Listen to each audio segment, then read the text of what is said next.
So this is a third version of the triangle code.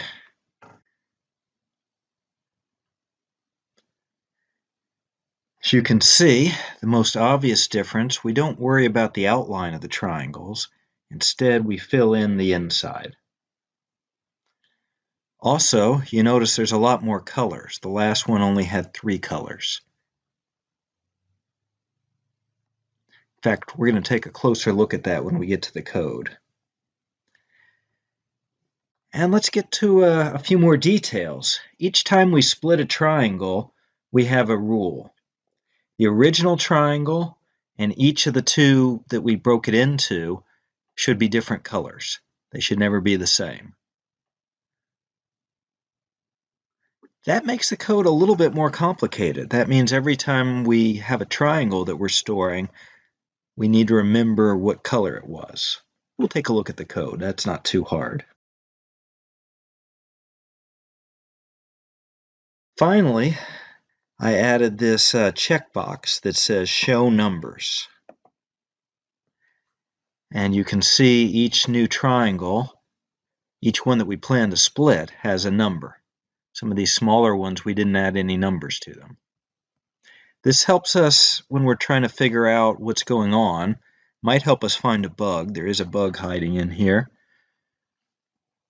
But more important, all that time we spent on depth first search versus breadth first search.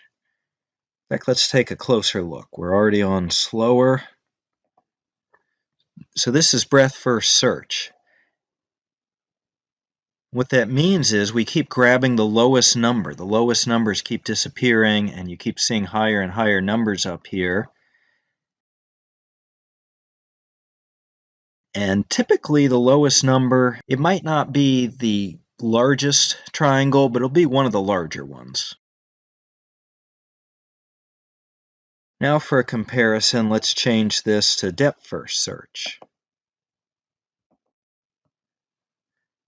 And it's just the opposite. This 1 here, it's going to sit here for a long time because it keeps just going into smaller and smaller pieces here. Of course, I can change that right in the middle. That 1 will be hit immediately, and then this 3, and then the 5 if I go to breadth first search. It's a little hard to see, even on the slowest setting. I'll fix that in the video editor. I'll repeat the interesting parts so you can see the numbers. Remember, breadth first search always starts with the lowest number. 1 becomes 24 and 25. 3 becomes 26 and 27. 5 becomes 28 and 29. 16 becomes 30 and 31. Back to 24, which becomes 32 and 33. Finally, 25 becomes 34 and 35. The depth first search, it's just a little bit easier to see what's going on because you know where you're going to be. You know, it's always going to be wherever something interesting just happened.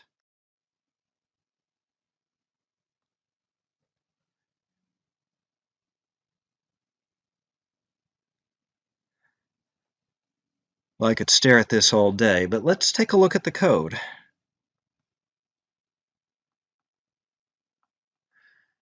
As you'd expect, most of this is exactly the same as before. I just copied it. Here's the first new thing, next triangle number. Well, that's where these numbers come from. I have to remember what's the last thing I stored, so the next one will be 1 higher. And every time we reset the drawing, we start from 0. We don't care how much work we did on the last triangle. Again, my favorite part where we pick 10 points and then we choose 3 of those. Again, nothing's changed, so I'm not going to take another look at that. That's in the old videos. Draw a triangle. So that's where we made a couple of changes. Obviously, we're doing the fill instead of the stroke. Also, if you have the checkbox, we're going to be adding these numbers. Again, that's the depth first search. It did this in such detail, and now it's doing this section, not even touching these low numbers, the 1 and the 3. Okay, so we have this triangle, and that's the input to draw a triangle. You have to tell it what you want to draw. And this code has been around. We go from the first point to the second to the third, and we say close path to go back to the first. Of course, always starting from 0. We are programmers. That's how it works. Then I added a fourth item. So triangle 3 is the color. It's not actually a color like blue. It's an index into a list. You'll see the list in just a second. Let's see if I can find that. So here it is, color list. So we'll say 0 means I want to use the first color. This is red. 1 means I want to use the second color, blue. It goes all the way to the end. So that's what we're storing in the triangle. Oh, in fact, there was just a little more. Glad I highlighted that. So what we're saying is, after we've created the triangle, the 3 points, and this is just the initial triangle, so it's easy. There's nothing else. There's no other rule. There's just pick a random color. That's what we're doing. Math random, any one of these colors. And just, again, it's going to be a number between 0 and whatever the size of our list is. Later, you'll see a more interesting way to fill in that value. And again, it's just this fill and fill style, where before we were doing the stroke and the stroke style. So that's the difference between the inside and the outside. Then I added this part for the numbers. First, I see if the checkbox is checked. Easy enough to turn on and off.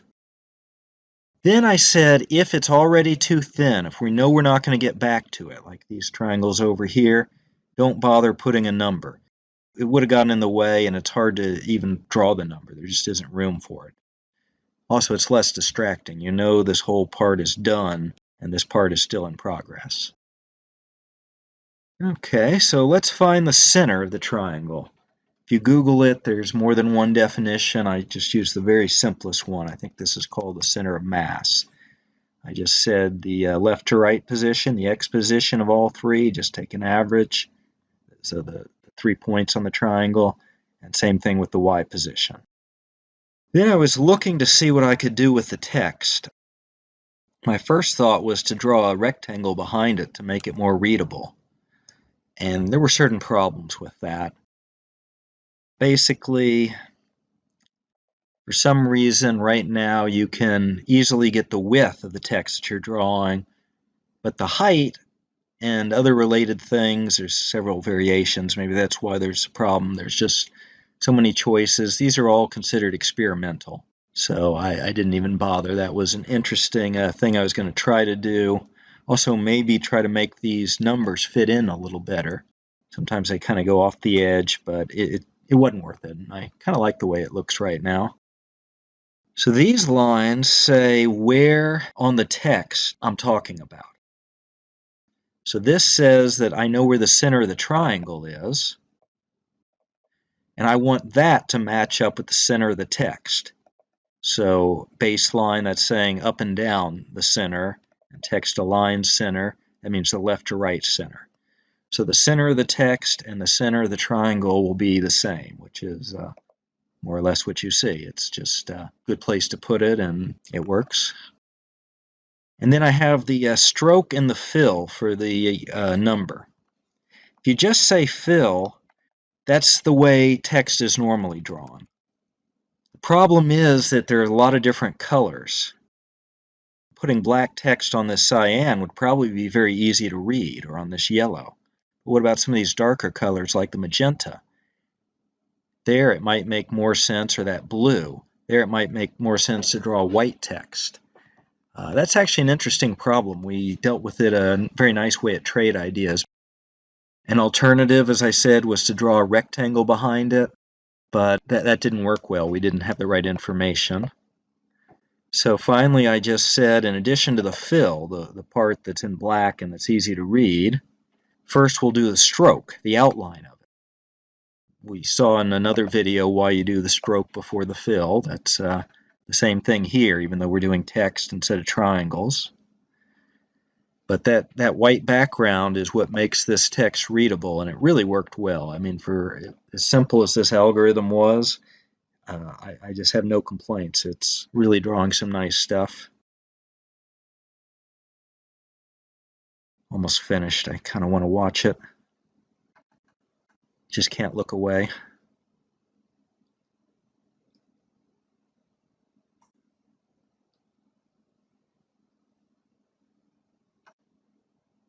It's interesting when you see one half of the triangle is too thin and the other half isn't. Almost. Boom. All right. That was fun. So we drew the number, and then we said plus plus means to add 1 to the number. So if the first one was 0, the next one will be 1 and 2 and 3. You know, numbers work. So here are the colors. We could change these. So the first 3 are the primary colors, and initially I only had 3 primary colors and nothing else. In fact, let's go back to that. I'm going to comment out this other stuff. So now it only sees those first 3 colors. Again, I'm just saving my local copy, not the part that's on the web. What you see should look like this. And more colors. And sure enough, there's a lot fewer colors, and it's, I don't know, it's interesting, but I definitely liked it more with more colors. In fact, I added more and then more after that. Let's go a different way, as long as we're looking at the colors. Just curious what that's going to do. Yeah, it's interesting. I still like it better the way it was. But let's do something even different from that. So let's comment out all but the red. And let's add some shades of pink. So FF means all red, and then 00 meant nothing else, no green and no blue. Let's add just a little bit of green and blue. So we'll have a little bit of a pink shade in there. And then just a little more. You notice how simple these things are because I'm just doing them off the top of my head. There's tools if you want to pick a color more precisely. And there's a bunch of colors with names. You can just type it into Google. You don't even have to think. So these are all just shades of pink. Just this one has the most white. It's about a quarter white and all red. And then this one is all red and no white. So let's see what this looks like. File, save. Refresh. Kind of like that. It almost looks like tinfoil, like the light's hitting it in different ways. Maybe a gemstone. Kind of a 3D effect, but just not a simple shape, more of a texture. Okay, well that's a lot of fun. There's so many options. I couldn't list them all out here, so that's why I'm giving you the source code and showing you what it looks like and how it works. You can change it yourself. You can put your own favorite colors in here. Any Doctor Who fans? Okay, so here is where it starts to get interesting. More colors. So the issue is that I have a triangle. Let's go to slower and resize. So each time I wanted to replace the triangle with 2 that were different colors from each other and from the original. And that's what this does. You give it the color that we were starting with, in this case some shade of red, and it's going to output a list with 2 colors that are both different shades of red, hopefully. There is a bug in here, by the way, and if you see it, feel free to add something in the comments. So what are we doing? We're grabbing the first color. This one's easy. Very similar to the way we grabbed the first color. In fact, do I have that? Yeah, so that was math floor. That just makes it into an integer. Random number, anywhere within the length of the color list. So if we have a lot of colors in that list, it could be a very large number. If there's only 3 colors, it's going to be 0, 1, or 2. So this is similar, except I said don't use the last color. The last thing in the list, it's just off limits. We're not going to grab it. We're possibly going to grab any of the others, but not the last one. Then the question is, what happens if the first color, the one I just randomly selected, is the color I'm trying to avoid? Well, in that case, I grab the very last color, the one that we said not to use up here. Very simple thing, and so far, so good. That part of the algorithm is in good shape. Now we say, leave off the last 2 colors. Same exact trick. If this new color that I just created is the same as the original color, well, in that case, I just grab the very last item on the list. I made sure that I avoided the first color, the initial input, but what if the second color that I randomly came up with was the same as the first? Well, in that case, I grab a different color from the list. Again, we reserve these last 2 colors just in case there was a conflict. And then we return a list because we have 2 different things and we want to return both of them. So that's the result of this function. You give me one color, I'll give you 2 others that are different. Do triangle looks pretty much the same as it's been. Remember, the timing of this is exactly the same as the timing of the 3-color one. Every time the clock goes off, we're going to paint one big triangle to start with, clear everything else out, or we're going to split one triangle into 2. Even though we draw it differently, it's exactly the same stuff going on. And here's the interesting part. We figured out the 4 points, like I showed in great detail before. And then I'm creating these 2 triangles. And this first part should look exactly the same as before. The shared points, the points that are on both new triangles, and the point that's only on this one. But then I said colors. That was from that list of 2 new colors we created. I want the first color for this triangle and the second color that we generated for this triangle. And the rest of this is pretty much like before. We put those 2 onto the list so we can get to them later and break them into smaller pieces. And then we have this draw triangle thing. We just looked at that in detail. It paints the inside and possibly draws a number. The rest of this looks about the same. Finally, this checkbox, it's not even code, it's just HTML. All I did was tell it what to draw, what words to say, and then this ID so we could find it later. Well, that's all I had planned for the triangles for now. I hope you like this, and I have some other projects that are coming up soon.